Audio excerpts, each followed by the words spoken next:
రోజున ఏ స్థితికి తీసుకొచ్చారు అంటే వాలంటీర్ల మీద ఒక పక్క కడుపులో కక్ష, వారు ఈ రాష్ట్ర రాజకీయాల్ని మార్పు చేస్తారేమో, జగన్మోహన్ రెడ్డి గారి పట్ల ప్రజల ప్రేమని జగన్ మీద మరింత పెంచే విధంగా కృషి చేస్తారేమని భయం ఒక పక్క. ఆ భయంలో ఇవాళ ఈ రకమైనటువంటి వారి పెన్షన్ సౌకర్యాన్ని ఇబ్బంది పెట్టేటువంటి పరిస్థితుల్లో ఏ రకంగా కుట్రలు చేసుకుంటూ వచ్చారో మనం చూస్తున్నాం. సిటిజన్స్ ఫోరం ఫర్ డెమోక్రసీ అనే ఒక వారి బినామీ organisation, Telugu Desam party, Bharatiya Janata party ఇరువురు యొక్క బినామీ ఆర్గనైజేషన్ ఏర్పాటు చేయించి వారే ఈ సిటిజన్స్ ఫోరం ఫర్ డెమోక్రసీ ఎవరయ్యా స్థాపించిందయ్యా అంటే, ఎప్పుడు స్థాపించారు? ఆంధ్రప్రదేశ్ రాష్ట్ర ఎన్నికలు దగ్గర పడుతున్న తరుణంలో దాని అధ్యక్షులు వారు జస్టిస్ భవానీ ప్రసాద్ గారు. ఎవరి భవానీ ప్రసాద్ గారు? హైకోర్టు జడ్జిగా రిటైర్ అవ్వగానే చంద్రబాబు నాయుడు గారితో ఉన్నటువంటి సన్నిహిత సంబంధాలతో ఎలక్ట్రిసిటీ రెగ్యులేటరీ అథారిటీ చైర్మన్గా పదవి అనుభవించినటువంటి, హోదా అనుభవించినటువంటి వ్యక్తి ఈ జస్టిస్ భవానీ ప్రసాద్ గారు. చంద్రబాబుకి అత్యంత సన్నిహితుడు, ప్రీతిపాత్రుడు. ఆయన అధ్యక్షుడు.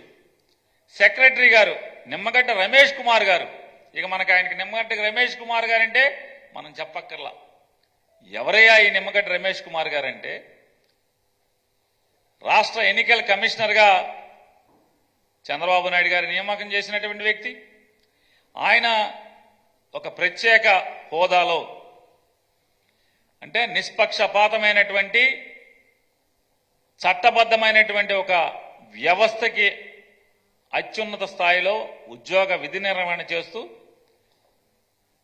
ఒక లాడ్జికి వెళ్ళి, ఒక లాడ్జిలో 5 స్టార్ హోటల్లో సుజనా చౌదరి గారిని, భారతీయ జనతా పార్టీ నాయకులైనటువంటి సుజనా చౌదరి గారిని, అలాగే కామినేని శ్రీనివాస్ గారితో రహస్య సమాలోచనలు చేసినటువంటి నికార్సైన నిష్పక్షపాతమైనటువంటి వ్యక్తి. ఈయన సెక్రటరీ. ఇక లక్ష్మణ్ రెడ్డి వైఎస్ఆర్ కాంగ్రెస్ పార్టీలో విభేదించి 2 సార్లు పదవిచ్చి 3వసారి ఎక్స్టెన్షన్ ఆపితే ఆయన విభేదించి వైఎస్ఆర్ కాంగ్రెస్ పార్టీని, జగన్మోహన్ రెడ్డి గారి ప్రభుత్వాన్ని దూషణల పర్వం తెరతీసి చంద్రబాబు పంచన చేరి వీళ్ళ ముగ్గురు ఏర్పాటు చేసినటువంటి ఒక రాజకీయ ప్రేరేపిత సంస్థ సిటిజన్స్ ఫోరం ఫర్ డెమోక్రసీ.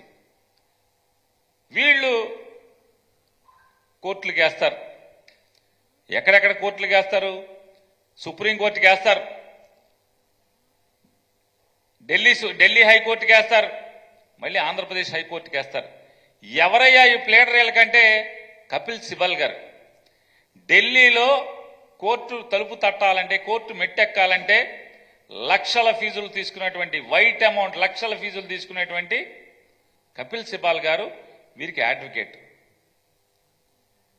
అక్కడే కాదు, 3 కోర్టుల్లో కూడా, సుప్రీంకోర్టులో, ఢిల్లీ హైకోర్టులో, మళ్ళీ ఇక్కడ ఆంధ్రప్రదేశ్ హైకోర్టులో 3 చోట్ల పిటిషన్లు ఈ సంస్థ వేసి ఏం చెప్తుందా అంటే, పెన్షన్లు ఇవ్వకూడదు జనాలకి, వాలంటీర్ల వ్యవస్థ ద్వారా పెన్షన్లు ఇవ్వకూడదు, ఇంటింటికి పెన్షన్లు ఇవ్వకూడదు. ఏం పోయే కాలమయ్యా అసలు ఇది? పెన్షన్ ఇస్తే ఓటేసేస్తారా? మీరు ఇచ్చారుగా 34 లక్షల మందికి. మీ ప్రభుత్వంలో కూడా 34 లక్షల మందికి ఇచ్చారు కదా పెన్షన్లు, 1000 రూపాయలు చొప్పున. మరి మేము 66 లక్షల మందికి ఇస్తున్నాం ఇవాళ. పెన్షన్ అంటే వాలంటీర్ల దగ్గర పెన్షన్ తీసుకున్నోడల్లా ఓటేసే లెక్క అయితే మీ అధికారం మాకెందుకు వస్తుంది? ఇవాళ అంటే మీరొక భయంలో ఉన్నారు. జగన్మోహన్ రెడ్డి గారు ఏలుబడి, జగన్మోహన్ రెడ్డి గారి పరిపాలన ఈ రాష్ట్ర ప్రజలకి అత్యంత మెరుగైన మేలైన సేవలు అందిస్తున్నటువంటి ప్రభుత్వం. కాబట్టి ఈ సేవల్ని చెడగొడితే గానీ ఎంతో కొంత ఓట్లు రాలేమే అనేటువంటి దుర్మార్గమైనటువంటి ఆలోచనతో ఉండి వీళ్ళందరికంటే ఎప్పుడూ లేదు. నిమ్మగడ్డ రమేష్ కుమార్ గారికి, భవానీ ప్రసాద్ గారికి వీళ్ళందరూ కూడా సామాజిక స్పృహ ఒకసారి పెరిగిపోయి ఎలక్షన్ వాచ్. ఎవడై వాచ్? పసుపు వాచ్లా మీరందరూ? ఎలక్షన్ వాచ్ అంటే ఎల్లో వాచ్లు, పసుపు వాచ్లు, మీరు ఎలక్షన్ వాచ్. హైకోర్టు ఏం చెప్పింది? వీళ్ళు పెట్టుకున్నటువంటి అర్జీని పరిశీలించి డిస్పోజ్ చేయమని చెప్పి హైకోర్టు చెప్తే, నిజంగా ఇవాళ ఈ సిటిజన్స్ ఫోరం ఫర్ డెమోక్రసీ అనేది చంద్రబాబు నాయుడు జేబు సంస్థ అయితే, భారతీయ జనతా పార్టీలో ఉన్నటువంటి నాయకుల యొక్క జేబు సంస్థ అయితే, ఇవాళ ఈ రాష్ట్ర ప్రభుత్వం యొక్క ఎన్నికల అధికారులను కానీ లేదా ఎన్నికల కమిషన్ అధికారులను కానీ వీళ్ళందరూ కూడా తెలుగుదేశం పార్టీ ఒక లక్ష్యంగా గడిచిన 6 మాసాలుగా ఎంత బ్లాక్మెయిలింగ్ చేస్తూ వస్తుంది. ఎన్నికల లక్ష్యంగా ఈ ఎన్నికల్లో మొత్తం అందరినీ కూడా బ్లాక్మెయిల్ చేయాలి. తప్పుడు పిటిషన్లు, దొంగ పిటిషన్లు, ఈనాడు పేపరు, ఆంధ్రజ్యోతి పేపరు, అంటే ఇట్లా ఇవాళ ఈనాడు పేపర్లో ఆయన ఏం రాసినా జగన్మోహన్ రెడ్డి గారి గురించి ఎన్నికల కమిషన్కి లెక్క ఉండదు, జిల్లా కలెక్టర్ కంటే జిల్లా రిటర్నింగ్ అధికారులకి లెక్క ఉండదు, ఎవడు పట్టించుకోడు. జగన్మోహన్ రెడ్డి గారి గురించి, వైఎస్ఆర్ కాంగ్రెస్ పార్టీ గురించి, లేదా ఏ ఫోటోలు వేసినా టీడీపీ వాళ్ళ గురించి వేసినా ఏమీ చర్యలు చేపట్టలేదు. ఈనాడు పేపర్లో వైఎస్ఆర్ కాంగ్రెస్ పార్టీ గురించి చిన్న ఐటెం వస్తే వెంటనే దాని మీద చర్యలు తీసేసుకుంటున్నారు. ఏం జరుగుతుంది? ఎవరి ఇవాళ వీళ్ళందరి మీద ఏ రకమైనటువంటి ఒత్తిడి ఉంది? ఎందుకు ఈ రకంగా పక్షపాత ధోరణితో ఎందుకు ఈనాడుకి ఇంత లొంగిపోతున్న పరిస్థితులు ఉన్నాయి? వైఎస్ఆర్ కాంగ్రెస్ పార్టీ ఆఫీస్కి జగన్మోహన్ రెడ్డి గారు, అంటే ఇది కేంద్ర కార్యాలయం, దీని మీద జగన్ గారి ఫోటో ఆఫీస్ మీద ఉందంట. ఈనాడు పేపర్లో రాజధానిలో కళ్ళు కనపడతలేదా అని రాస్తాడు. వెంటనే ఎన్నికల అధికారులు వచ్చి జగన్ గారి బొమ్మకి గుట్ట కప్పుతారు. వీళ్ళు అసలు ఇక్కడికి పక్కనే రోడ్డుకి అవతలేపు తెలుగుదేశం పార్టీ ఆఫీస్ ఉంటుంది, దాని మీద చంద్రబాబు నాయుడు ఫోటో ఉంటుంది, సైకిల్ ఉంటుంది, దానికి గుట్ట కప్పరు. ఈనాడు రాయుడు, వీళ్ళు గుట్ట కప్పరు. మళ్ళీ మేము వెళ్ళి ఎలక్షన్ కమిషన్కి ఏంట్రా బాబు ఏంటయ్యా ఇది, ఆ పక్కన ఆడిగో ఆఫీస్ ఏంటి, ఆడిది కప్పరేంటి, ఇది ఈనాడులో పడితే మాది కప్పటం ఏంటి?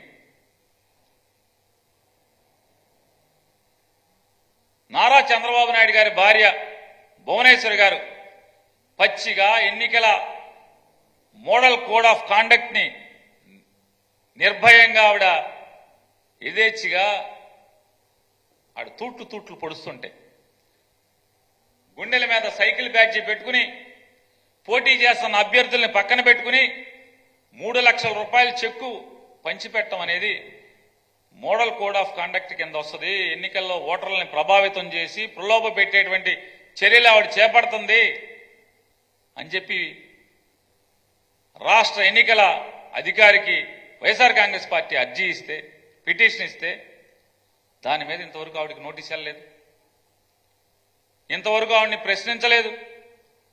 ఆవిడ ఊరూరు గుండెల మీద సైకిల్ బ్యాడ్జీ, తెలుగుదేశం బ్యాడ్జీ, పక్కన తెలుగుదేశం నాయకులు, 3 లక్షల రూపాయల చెక్కులు.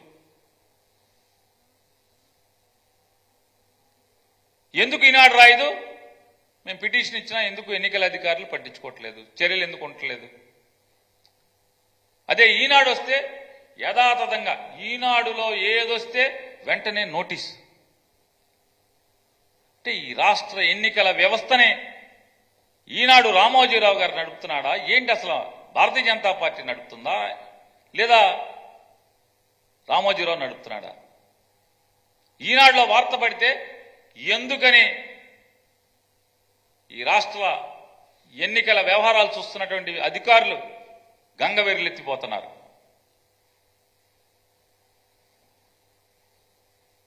అందరినీ సమపాలనలో చూడాలి కదా.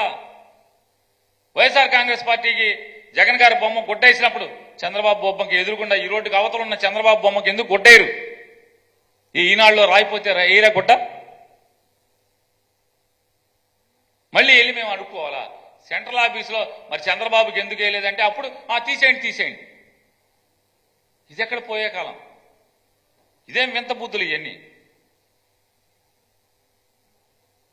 విచక్షణ ఈనాడు పడితే అంటే ఎవరు ప్రభావితం చేస్తున్నారు? ఎందుకు మీరు ప్రభావితానికి లోనవుతున్నారు?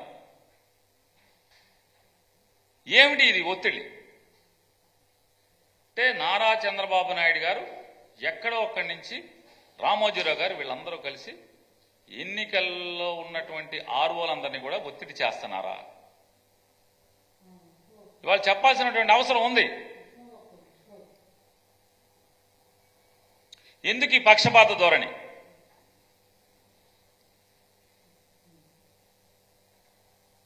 ఇవాళ మరొకసారి మేము అడుగుతున్నాం రాష్ట్ర ఎన్నికల సంఘాన్ని.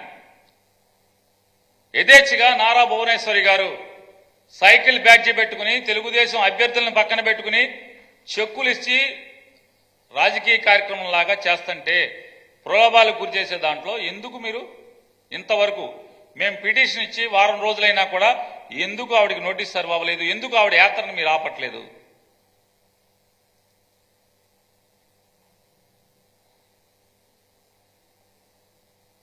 ఇవాళ అంటే ఎంత చంద్రబాబు నాయుడు ఎంత దగాకోరు మనిషి, ఎంత దిగజారి ప్రవర్తించగలడనే దానికోసం పవన్ కళ్యాణ్ కానీ చంద్రబాబు నాయుడు గారు కానీ లేదా నా పురంధరేశ్వరి గారి ముగ్గురు కలిసి వాలంటీర్ల మీద విపరీతమైన విషయం చిమ్మారు.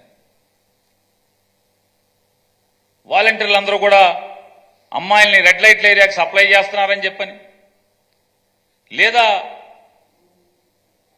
సమయం సందర్భం లేకుండా ఇళ్లలో దూరతారని చంద్రబాబు నాయుడు అంటారు. మీకేం పని? మీడెవడవు? నువ్వెవడవి? అసలు వాలంటీర్ నువ్వెవడవురా?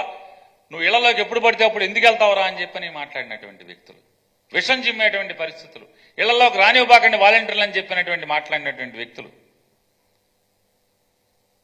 ఇవాళ కొత్తగా పల్లవ మార్చి 3 రోజులు 4 రోజుల క్రితం కూడా ఈ ఆర్డర్ రాకముందు అంటే ఓ పక్కనేమో నిమ్మగడ్డ రమేష్ కుమార్తో ఈ వాలంటీర్ల ద్వారా పెన్షన్లు పంచనివ్వకూడదనేటువంటి ప్రయత్నం మొదలు పెడుతూనే ఎందుకైనా మంచిది ఒకవేళ ఎన్నికల కమిషన్ కనుక దానికి స్పందించబోతే అన్నట్టుగా వాలంటీర్లందరూ కూడా మీకు నెలకి 50,000 రూపాయల ఆదాయం వచ్చేట్టు చూపిస్తాను తమ్ముళ్ళు, వాలంటీర్లందరూ కూడా మీ జీతం పెంచుతాను, మిమ్మల్ని పర్మనెంట్ చేస్తాను. మొన్నటి దాకానేమో ఎన్నికల కోడొచ్చేంత వరకునేమో వాలంటీర్లందరూ కూడా సంచులు మోసేవాళ్ళ, వాలంటీర్లందరూ రెడ్ లైట్ ఏరియాకి అమ్మాయిలను సప్లై చేసేవాళ్ళ, వీళ్ళందరూ కూడా దొంగలా, ఇళ్లలోకి దూరతారా? ఇవాళేమో వాలంటీర్లందరూ కూడా చాలా మంచివాళ్ళు, మీకు జీతం పెంచుతా, నెలకు 50,000 ఆదాయం చూపిస్తా, మిమ్మల్ని నేను కొనసాగిస్తా. ఎంత దగాకోరు మాటలు.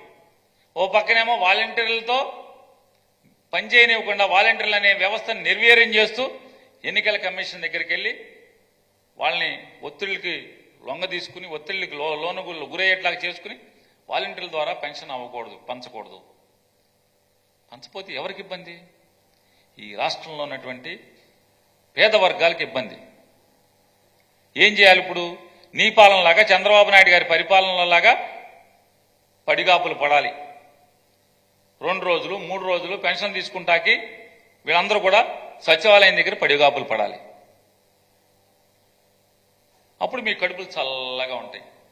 ఇందుకు కాదు మిమ్మల్ని జగన్మోహన్ రెడ్డి గారు అరే మీరు పెత్తందారులు మనుషులు రా, మీరు మీ మీద పేదోళ్ళందరూ యుద్ధం చేస్తే ఆ యుద్ధంలో పేదోళ్ళ తరపున నేను మీతో యుద్ధం చేస్తున్నాను, మీరందరూ పెత్తందారులు కొమ్ము కాస్తారు, నేను పేదోళ్ళ కొమ్ము కాస్తానని చెప్పేది నిజమని నిరూపిస్తున్నారు కదా. జగన్మోహన్ రెడ్డి చెప్పేటువంటి ప్రతి మాటని మీరు నిరూపిస్తున్నారు కదా, వాస్తవమే కదా. మళ్ళీ పిసుక్కుంటారో పక్కన పవన్ కళ్యాణ్, మేమా పెత్తందారు, పెత్తందారు కాకపోతే ఎవరు మీరందరూ? పేదవాళ్ళని ఇబ్బందులకు గురి చేసేటువంటి పెన్షన్దారుల్ని, ఈ రాష్ట్రంలో ఉన్నటువంటి 66 లక్షల మంది పెన్షన్దారుల్ని 3 మాసాల పాటు, ఏప్రిల్, మే, జూన్ 3 మాసాల పాటు నరకయాతనకు గురి చేస్తున్నటువంటి దానికి కారణం ఎవరు? ఈ పురంధరేశ్వర్ గారు, నారా చంద్రబాబు నాయుడు గారు, ఈ సుజనా చౌదరి గారు, ఈ నడ్డా, పవన్ కళ్యాణ్, వీళ్ళు కాదా కారణం? వీళ్లే కదా. ఇప్పుడు 3 మాసాల పాటు ఈ పేదవాళ్ళందరూ 66 లక్షల మంది పేదవాళ్లు, ముసలి, ముతక, వికలాంగులు 3 రోజుల పాటో 4 రోజుల పాటో సచివాలయాల దగ్గర పడిగాపులు పడి చంద్రబాబు పరిపాలనలాగా మళ్ళీ గుర్తుకొచ్చేట్టుగా ఇవాళ ఈతి బాధలకి, దుర్మార్గ, ఈ రకమైనటువంటి నరకం చూసేటువంటి కార్యక్రమానికి మీ కుట్ర కాదా ఇదంతా?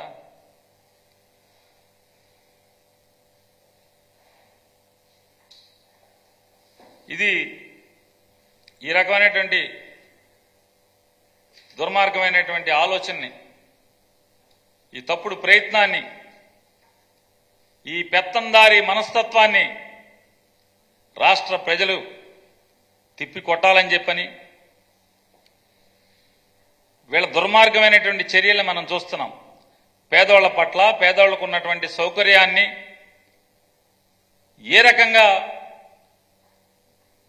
కాలరాస్తున్నారో చంద్రబాబు నాయుడు, పవన్ కళ్యాణ్, భారతీయ జనతా పార్టీ ముగ్గురు కలిసి ఇంత కిరాతకంగా చేసేటువంటి ఈ కిరాతక చర్యల్ని ఖండించమని, రేపు వచ్చేటువంటి ఎన్నికల్లో వీరికి తెడ్డు కాల్చి వాత పెట్టమని చెప్పని ఈ రాష్ట్రంలో ఉన్నటువంటి పేద మధ్యతరగతి వర్గాలందరినీ కూడా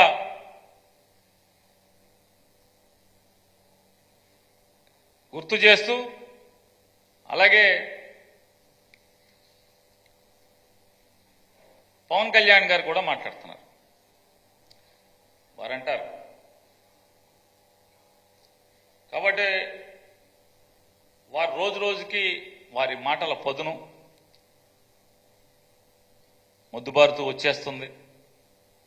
3 సంవత్సరాల క్రితం ఆయన మాటలు, 2 సంవత్సరాల క్రితం ఆయన మాటలు, 6 మాసాల క్రితం ఆయన మాటలు, ఇవాళ మాటలు. ఆయన ఈరోజు మాట్లాడుతూ, పిఠాపురంలో నిన్న మాట్లాడుతూ ఆయన మాట్లాడతారు, అబ్బా నేను తొందరగా మాట ఇవ్వనబ్బా, నేను మాటిస్తే మాత్రం వెనక్కి వెళ్ళేది లేదు ఇక. నిజంగా ముచ్చటేస్తుంది. ఇంత చక్కగా, ఇంత బాగా నిజాయితీగా, ఎంత గొప్పగా నిజాలు మాట్లాడతారు సారు. భీమవరం వెళ్ళినప్పుడు కూడా, భీమవరంలో కూడా పాపం భీమవరం ప్రజలందరినీ కూడా నేను గెలిచినా ఓడిన భీమవరాన్ని వదలను, ఈ భీమవరాన్ని ఒక సుందర నగరంగా తీర్చిదిద్దుతాను, సాధారణంగా నేను మాట ఇవ్వను, మాటిచ్చానంటే వెనక్కి తగ్గేది లేదు, ఈ భీమవరం మీరు నన్ను ఓడించినా సరే ఇక్కడే ఇల్లు కట్టుకుని నేను ఇక్కడే సెటిల్ అయిపోతాను భీమవరంలో, ఇక నాకు సినిమాలు నాకేమొద్దు, ఈ భీమవరం బాగు చేతే, భీమవరం ప్రజల సేవే, నేను ఊపిరి ఆగిపోయేంత వరకు నేను భీమవరంలో ఉండిపోతానని చెప్పారు. వారు అక్కడ కూడా ఇలాగే నిజాయితీగా మాట్లాడారు. ఇవాళ పిఠాపురంలో కూడా అదే నిజాయితీతో మాట్లాడుతున్నారు. నేను పిఠాపురంలో ఇల్లు కట్టుకుంటాను, ఈ పిఠాపురంలో ఆయన ఎవరో దేవుడి పేరు చెప్తాడు మాట మాటికి, పాపం దత్తాత్రేయ స్వామిని. ఇంకోటి కూడా చెప్పాడు, మొదటి చర్చ అక్కడంట. మొదటి చర్చ అక్కడ ఎందుకు ఉందండి? ఇప్పుడు ఆయన 1900 ఎప్పుడు చెప్పాడు సార్, ఎప్పుడు సార్ అది ఎవరికైనా గుర్తుందా? 1905లో. అసలు ఈ భారతదేశానికి ఆంధ్రప్రదేశ్ రాష్ట్రంలో డచ్, ఫ్రెంచ్, బ్రిటిషు ఈ ముగ్గురు వచ్చినప్పుడే క్రిస్టియానిటీ తీసుకొచ్చారు కదా. వాళ్ళు ఎప్పుడు వచ్చారు? 16వ సెంచరీలో బ్రిటిష్ వాళ్ళు వచ్చారు కదా. మరి అన్ని బందర్లో అన్నింటిలో ఎప్పటి నుంచో చర్చలు ఉన్నాయి కదా. మా ఊళ్ళో ఫ్రెంచ్, డచ్ చర్చలు ఉన్నాయి, డచ్ వాళ్ళు కట్టిన చర్చిలు ఉన్నాయి, ఫ్రెంచ్ వాళ్ళు కట్టిన చర్చిలు ఉన్నాయి, బ్రిటిష్ వాళ్ళు కట్టిన చర్చిలు ఉన్నాయి. అంటే ఆయనకి ఏది కళ్ళ ముందు కనపడితే రోజు దత్తాత్రేయ గురించి మాట్లాడుతున్నాడు కాబట్టి క్రిస్టియన్లు కూడా బ్యాలెన్స్ చేయాలి, మళ్ళీ ఓట్లు వేయరేమో అని చెప్పని మొదటి చర్చి పిఠాపురం ఉంది. 1905లో మొదటి చర్చ. భారతదేశానికి క్రిస్టియానిటీ ఎప్పుడు వచ్చింది? చర్చిలు ఎప్పుడు కట్టారు? ఆంధ్రప్రదేశ్ రాష్ట్రంలో మొదటి చర్చ ఎక్కడుంది? అంటే ఆయన ఏది తోస్తే అదే మాట్లాడితే అదే నిజం, అదే సరదా. కాకపోతే ఒకటి, ఆయన మొన్నటిదాకానేమో జగన్మోహన్ రెడ్డిని అయిపోయింది కూలదోసేశాం, జగన్మోహన్ రెడ్డి గారికి విపరీతమైన వ్యతిరేకత ఉంది, ఇక మొత్తం జగన్మోహన్ రెడ్డి గారికి వ్యతిరేక శక్తులందరినీ కూడా నేను ఏకం చేసేశాను, తిట్టులు తిన్నాను, తన్నులు తిన్నాను, భారతీయ జనతా పార్టీతో నన్ను ఆఖరికి నాకు ఒంగోబెట్టి నాకు గుద్దారు, అయినా సరే నేను ఈ రాష్ట్ర శ్రేయస్సు కోసం, జగన్మోహన్ రెడ్డిని ఓడిస్తాం కోసం నేను అందరినీ కలిపేశానని మాట్లాడారు. మరి జగన్మోహన్ రెడ్డి గారి మీద అంత వ్యతిరేకత ఉంటే జనం జగన్మోహన్ రెడ్డి గారిని ఓడిస్తాకి సిద్ధంగా ఉన్నారని మీరు నమ్ముతుంటే భీమవరం గాజువాకలో మీరు ఎందుకు పోటీ చేయట్లేదు? మీరు మాట ఇచ్చున్నారు కదా, చేయట్లేదు. సరే అయిపోయింది. జగన్మోహన్ రెడ్డి గారి మీద అంత వ్యతిరేకత ఉంటే నిన్న పవన్ కళ్యాణ్ గారు మాట్లాడుతూ ఆయన గొప్ప మాట మాట్లాడారు.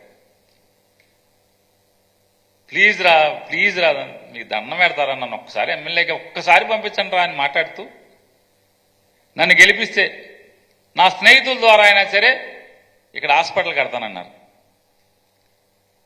మరి మీరు ముగ్గురు కలిసిపోయి మీ ప్రభుత్వం వచ్చేస్తే గవర్నమెంట్ నుంచి కట్టరా? అంటే మీ మనసుకు కూడా ఎట్టాగొట్టా ఏమని నేను ఎమ్మెల్యే అయితే చాలేరా బాబు, ఎట్టాగొచ్చే జగన్ ప్రభుత్వం అని మీరు ఒప్పుకుంటున్నారు కదా. పిఠాపురంలో మిమ్మల్ని గెలిపిస్తే ప్రైవేట్ హాస్పిటల్ కట్టిస్తాను, గవర్నమెంట్ హాస్పిటల్ అనే జోలికి మాట్లాడకుండా నా స్నేహితుల ద్వారా ప్రైవేట్ హాస్పిటల్ కట్టిస్తున్నానంటే దాని అర్థం ఏంటి? జగన్మోహన్ రెడ్డి ప్రభుత్వాన్ని నేను ముగ్గురం కలిసినా కూడా ఆపలేకపోతున్నాం, వచ్చేది జగన్ ప్రభుత్వమే కాబట్టి నన్ను ఎట్టాగొట్ట ఏడిసి నన్ను ఎమ్మెల్యే గెలిపిస్తే హాస్పిటల్ పెట్టి నా ఫ్రెండ్స్తో కట్టిస్తాననే మీ మాట అర్థం. ఈ అర్థం తప్పితే వేరే ఏమైనా ఉందా? ఇదే కదా అర్థం.